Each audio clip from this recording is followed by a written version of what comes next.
finalmente sai o acordo entre a Irlanda do Norte e o restante do Reino Unido sobre algumas questões tarifárias acerca do Brexit. Enquanto isso, o Jake Sullivan, que é um grande representante dos Estados Unidos, garante que a China vai se arrepender, inclusive sofrer duras penas, se continuar ajudando os russos no conflito, tá? A China, em contraposição, alega que os americanos cada vez mais provocam os chineses, tanto em relação a Taiwan, como também no mar da China Meridional, com aviões americanos sobrevoando a região, inclusive quase uma coisa de filme ali, né? Caça chinês podendo ter, quase derrubando, um avião que tinha repórteres da CNN, tá? Ao mesmo tempo que os Estados Unidos anuncia que vai aumentar a sua presença militar e sobrevoa o Estreito de Taiwan. Lavrov garante que a Rússia está mais forte do que nunca e a OCX e os BRICS devem ter 20 novos membros ainda em 2023, enquanto isso, Zelensky, preocupado com algumas atuações na política americana, alega que os Estados Unidos corre risco de perder a liderança da OTAN caso não haja de acordo com os interesses da Ucrânia.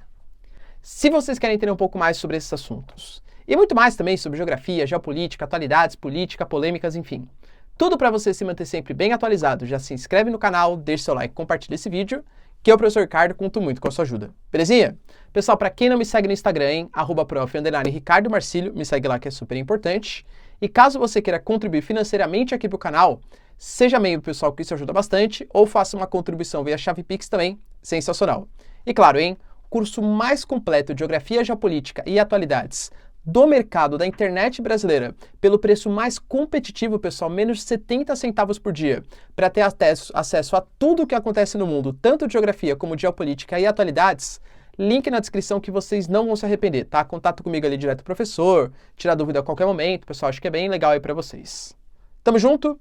Então bora lá pro vídeo, ó. Seguinte, a gente teve hoje, finalmente, a resolução, talvez da última grande pendência sobre o Brexit, que foi a questão relacionada entre Irlanda do Norte e o restante do Reino Unido. Pessoal, para quem não sabe, tá? O Reino Unido ele é formado por País de Gales, Inglaterra, Escócia e a Irlanda do Norte, também conhecido como Ulster. Quando teve a proposta de saída do Reino Unido da União Europeia, ficou estabelecido, né, uma votação de todas as regiões, só que a Inglaterra é muito mais populosa do que os outros 3 espaços. E Inglaterra e País de Gales votaram sim pelo Brexit, mas Escócia e Irlanda do Norte votaram pelo não. Cara, convenhamos, por isso que a gente tem hoje, né, grande parte das lideranças escocesas querendo inclusive fazer um novo plebiscito para separar do Reino Unido, para também voltar a fazer parte da União Europeia, e o Sinn Féin, por exemplo, que atua com cada vez mais força na Irlanda do Norte, também em contraposição ao Brexit. Irlanda do Norte e Escócia não queriam, pelo menos majoritariamente, sair da União Europeia. Inclusive, especula-se que se hoje rolasse uma nova reunião para saber, uma nova votação, plebiscito, uma consulta popular, para saber se a população britânica gostaria de sair ou não da União Europeia, o não venceria. É fato que assim, a União Europeia está em crise, mas a crise no Reino Unido ela é superior à crise na União Europeia. Falta de mão de obra, falta de alguns insumos, dificuldades econômicas, falta de parcerias. É fato que, pelo menos até o momento, o Brexit foi mais prejudicial do que benéfico para os britânicos. Só que aí fica uma questão estabelecida, porque se a gente pegar a ilha da Irlanda, e está dividida em República da Irlanda, que é o Eire, né, a Irlanda do Sul, entre aspas, e a Irlanda do Norte, o Ulster, que faz parte do Reino Unido. Só que a Irlanda do Sul, né, a República da Irlanda, está na União Europeia. E aí, como que vai fazer? Se um produto entrar pela Irlanda do Sul, vai ter acesso à Irlanda do Norte? Não deveria ter, porque a Irlanda do Norte não mais faz parte da União Europeia, mas a Irlanda do Sul também faz parte. Mas é uma ilha, pois existem famílias, indústrias, interdependência, é uma coisa muito sensível. Aí, finalmente, a Ursula von der Leyen se reuniu com o Rishi Sunak e eles conseguiram resolver as últimas pendências. Só que o jogo político ainda é muito sensível, por quê? Porque, óbvio, galera, que a galera que defendeu o Brexit não quer agora dar uma de arrependido. Então eles, não, a gente não quer fazer parte da União Europeia, qualquer tipo de acordo seria ferir o nacionalismo, a integridade territorial, o respeito ao Brexit. Então existe a pressão de todos os lados em relação ao Rishi Sunak para saber como que ia ser aprovado esse acordo.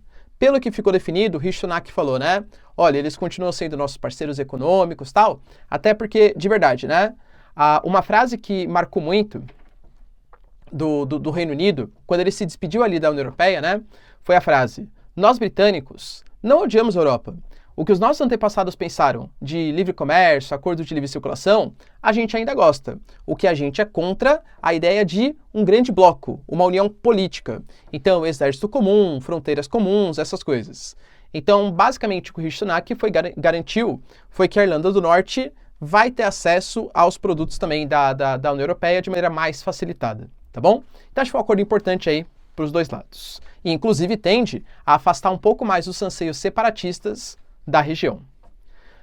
O conflito entre China e Estados Unidos, eu diria para vocês que está escalando a uma velocidade perigosa. E, novamente, né, são os conflitos que eu falo. Não quero ser aqui seu precursor da má notícia, mas Irã e Israel, Coreia do Sul e Coreia do Norte, China e Taiwan, claro, Ucrânia e Rússia, tá?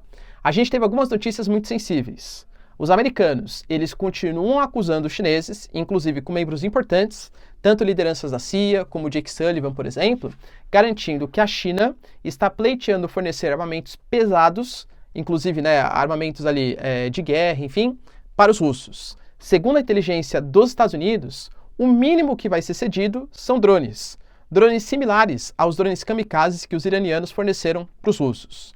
E aí os Estados Unidos, ele vem constantemente anunciando que esse repasse de armamentos, isso, representaria custos reais à China. Inclusive os Estados Unidos garantiu que já foi feita uma reunião às portas fechadas com os chineses e a ameaça já foi levada para a China. Se vocês armarem os russos, vocês vão estar participando diretamente do conflito. A China faz questão de ressaltar a todo momento que isso não passa de uma campanha de desinformação. A China, inclusive uma representante, né, colocou uma frase bem interessante. Mundo, observe, quem aqui está falando pela paz, então, segundo ela, né, a China, e quem está falando ali pelo conflito? Quem está toda hora querendo colocar gasolina no conflito, óleo no fogo, tal, para aumentar as rivalidades e as tensões. Então a China alega que tudo isso não passa de desinformação dos americanos e uma justificativa para que os Estados Unidos de fato sancionem os chineses. Ou seja, a China, segundo a China, tá? Não tem como confirmar. Novamente, geopolítica é complicado acreditar em nações, tá? Mas a China não tem interesse em armar os russos e nem faz parte da premissa da China, segundo a China. Armar nações que estão participando de um conflito e que a China só quer a paz, diferentemente dos americanos. Só que os Estados Unidos vem também provocando ali, galera, bastante questões em relação aos chineses. A gente teve, por exemplo, há dias atrás, um avião, segundo a China, tá? Um avião espião, que estaria sobrevoando o território do Mar da China Meridional, que hoje é uma das regiões mais tensas do mundo. Inclusive tem aula na plataforma, tá? Era completinha sobre o assunto, assina lá. E nessa região, que é uma região que tem muito petróleo, tem 1/3 da pesca mundial. A gente está falando de nações super importantes como Filipinas, Vietnã, Brunei, a própria China, Taiwan. E por ali passa, pessoal, o oceano mais movimentado do mundo em capitais. Os Estados Unidos fez alguns sobrevoos e, inclusive, passando por cima das Ilhas Paracel, por exemplo, que são ilhas que são disputadas ali, né? A China tem bases militares e tal. Então, um caça chinês, ele percebeu um avião espião ali dos americanos, com repórteres da CNN, perseguiu e ficou quase a ponto de atirar.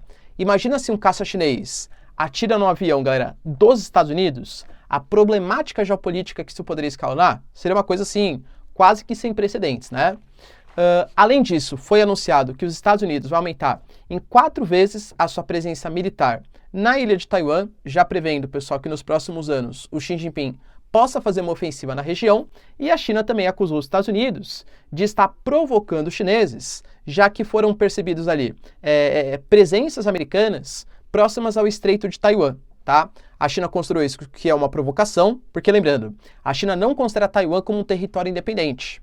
A China considera como Taiwan como sendo uma extensão da China continental, ou seja, são os americanos invadindo o espaço chinês. Segundo a China continental, Partido Comunista Chinês, tá? Os Estados Unidos alegam que é mentira da China, os Estados Unidos não passou por cima do território da China, nem por cima do território de Taiwan, e apenas sobrevoou áreas internacionais.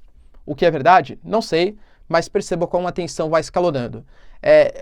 Eu não vivi, né, o momento de Guerra Fria, eu nasci na década de 90, nasci em 1990, mas meu pai gosta bastante de história e tal, né, sempre falava, filho, você tinha que perceber, assim, não tinha um conflito direto armado entre as duas potências, mas era sempre uma provocaçãozinha, né? Olha, desenvolveu um armamento a mais. olha, interferir um pouco mais nesse conflito. Então um vai jogando um pouco mais para o outro, até que algum tipo de tensão maior pode acontecer e escalonar para algo mais tenso. A gente está no momento que seria equiparado, bem entre aspas, guardadas as devidas proporções, ao momento da paz armada, pré-Primeira Guerra Mundial, tá? Com toda certeza o momento é tenso na geopolítica internacional.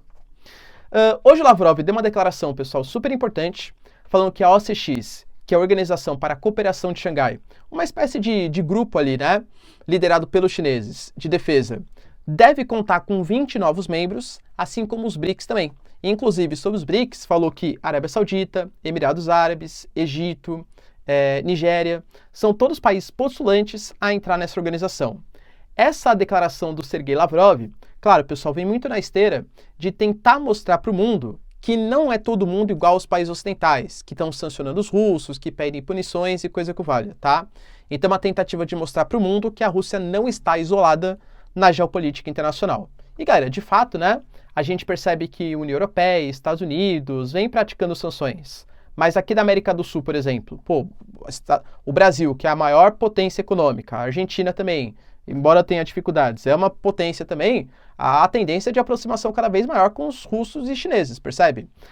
Na África também, na Ásia também, a Índia, por exemplo, a Indonésia. Então a tentativa é tentar mostrar para o mundo que tudo não se concentra somente na União Europeia e nos Estados Unidos. É o aumento dessa polarização e a busca por novos mercados de influência. E para finalizar, o Zelensky, pessoal, ficou bastante preocupado com algumas declarações recentes por parte da política americana. Lembrando que os Estados Unidos, é claro, o principal financiador da guerra da Ucrânia, já foram liberados, até o momento, pessoal, 32 bilhões de dólares para os ucranianos em equipamentos, financiamentos, etc., né? Só que a política americana mudou, principalmente em relação ao ano passado. Ano passado, Biden, ele tinha o Congresso nas suas mãos, tanto a Câmara como o Senado. Agora, quem lidera a Câmara é McCarthy, que é um republicano. E, de maneira geral, eles praticam medidas de mais austeridade, controle de gastos públicos.